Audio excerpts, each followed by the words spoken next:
Well, it's been a little while since I put a video out, and I just want to say I'm really sorry that this video took such a long time to put out.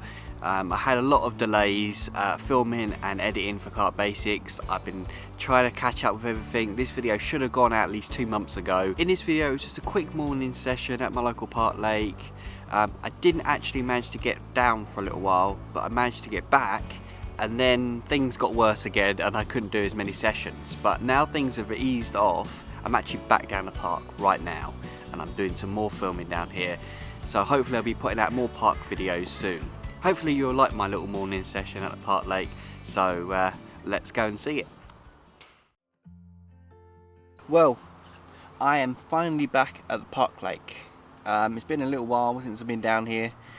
Last time I came down I had a few stockies, a few of the small ones, and things were looking really good. I did plan to come back again, but then things got in the way and I couldn't come down, and then the park started getting really busy, so I thought back off, do some fishing somewhere else, come back. Yeah, and I'm back.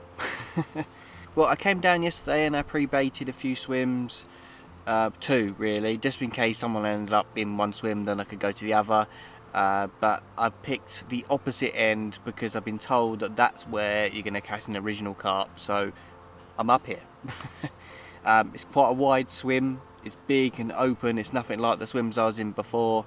Opposite one of the most busiest places in this park. There's a road on the other side, there's a wall, it gets so much traffic, there's always people walking up and down, there's cars. There's always people like feeding the ducks and the geese and everything on that side. So, but this side is pretty quiet most of the time. You get the odd person walking their dog, but that's about it on this side. It's pretty quiet. Now and then you do get people coming in, but overall it's much quieter. Which that's what I want, a bit more peaceful. It's probably going to be loud later. It's probably going to get suddenly people will be out, but at the moment I've come down early for a morning session again. Like I said, this swim's pretty wide. I have got a lovely tree down my margin as well to my right. It's also got a really nice big old willow on the far side, and I have been told that you can get carp off that spot, but it is a bit of a distance for cast, and I could cast it, but I don't think I can actually get the bait out there. So I'd have to come down and pre-bait on the far side and then come here and cast along. So that would be the challenge to do that. Maybe I might do that next time, I'll see about that. It depends on what happens on this session. To the right there's a nice hanging tree and it sort of sticks out quite a lot. That is where I've decided to place my right hand rod. I've got it not too close to it and not too close to the margin because it is rather shallow down there. It goes to about 1 foot to 2 foot, so I've put it in the 2 foot zone because I think that's a better little area, and I think I do think they're going to move out a little bit along there, but there is lots of snags along there as well, so putting it out a little bit more further gives me a little extra time to get to the rod and get it away. And my other 2 rods, I'm actually fishing about 3/4 of the way out. And you're probably going to think, why am I fishing 3/4 of the way out? I might as well fish on the other side. Like I said, it's really busy over there. There's a road right next to you.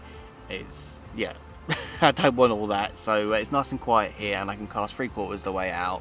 And it's lovely. There is some swims over the other side, and if anyone turns up and fishes them, then I'll back off a little bit. I can fish the middle, that's absolutely fine. But for now I want to fish 3/4 the way because I think that's probably going to give me the most chance of getting a bite at the moment. Is fish further along that side. Yeah, it's just easier from here, much quieter from here to cast out from here. All the rods are on helicopter setups on Ronnie rigs, and all the baits are red lobster wafters tipped off a sinking plastic corn. It's exactly the same as what I was doing last time I was down here. Same bait. I'm sticking with it. See what happens on this session. I do think there may be the odd bream I will catch. Most of the time when you fish in the middle you do get bream on here. It doesn't matter how big your bait is. I fished with an 18mm bottom bait and 50mm topper, and I thought, yeah, that won't pick up a bream, and I got a bream instantly. So size is irrelevant, they're going to pick it up no matter what. They go to about sort of £8 in here, something like that. They used to be bigger bream, but I haven't seen one for a while anyway. Yeah, so we're not even bream, we're in for carp. And I'm also feeding the red lobster 15mm bottom baits over the top, a couple of handfuls down the margin, and I've also put a scattering of with a throwing stick out into the 3/4 zone. A few of them did land a bit short, so it does mean if I do have to bring it in halfway, then I've still got plenty of bait out there. I'll see what happens. Like I said, I did pre-bait, so I have given myself a little extra chance of getting a bite, but the morning is slipping away very fast already, so yeah, we'll see what happens. You never know, I might get something.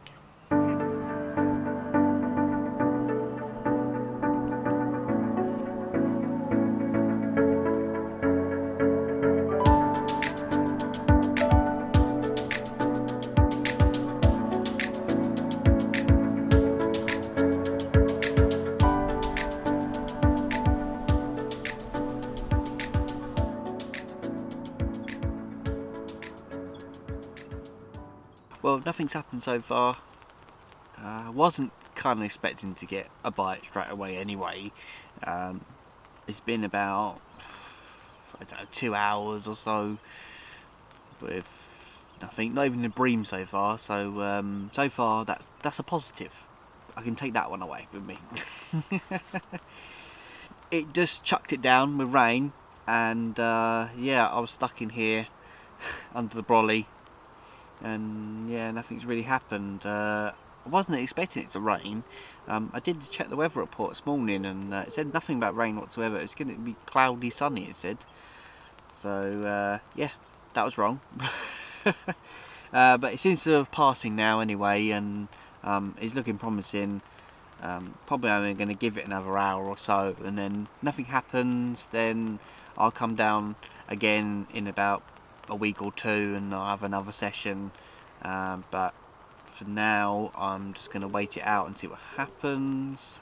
A couple of sessions ago I actually broke my rod, and the tip and a couple of the rings, the inner ring part, just fell out, and it kind of damaged it, to be honest, and I wasn't sure what to do. I did say I was going to buy new rods, and I did actually buy new rods. To be honest, I needed the excuse to buy new rods really, and that was the excuse to do it, so I done it. I've got Richwood 12 foot 3.5 test curve rods, pretty tough, but I needed the extra toughness, I think, because obviously fishing the park, there's a lot of snags, there's a lot more need to have high test curve rod, plus I've been fishing a few places that have had a few the odd snag. They haven't been that crazy, but I'm probably going to be fishing more and more waters with unknown snags, and I'm going to need the extra test curve to just get them away from it, and I might end up fishing weedy lakes as well, and I might need the extra test curve just to get them out of that. Oh no.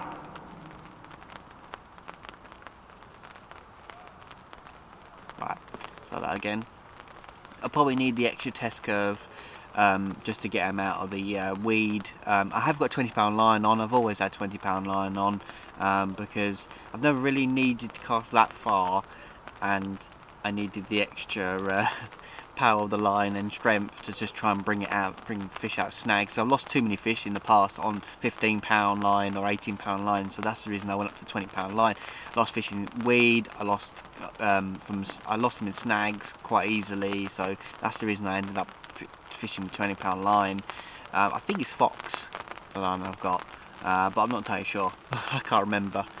But yeah, the new rods are lovely.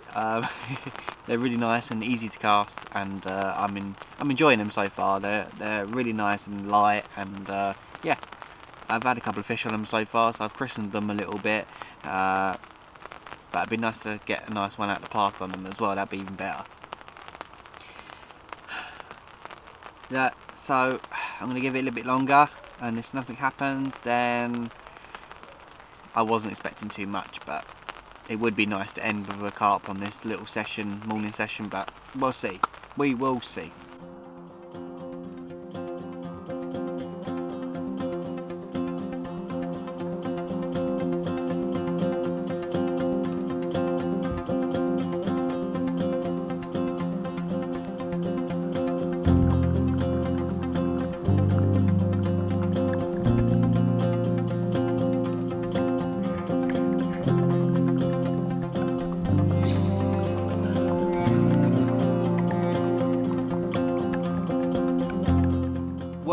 that is the end of my morning session. I wasn't expecting a huge amount just because I've never really fished in this part of the lake before. I'm fishing for a lot more bigger carp now. Before I was fishing for most of the stockies in some areas that I knew I can get bites, but now I'm in an area where, you know, it's going to be a little bit more tricky, but they are bigger carp as well. The originals are mostly 20s and above, so that's what I was going to aim for. It's going to be tricky to try and catch one, but I'm definitely going to be down soon, and I'm going to be trying again and trying even harder to try and catch one of these originals. So all I've got to say is thank you for watching, and I'll see you in the next video.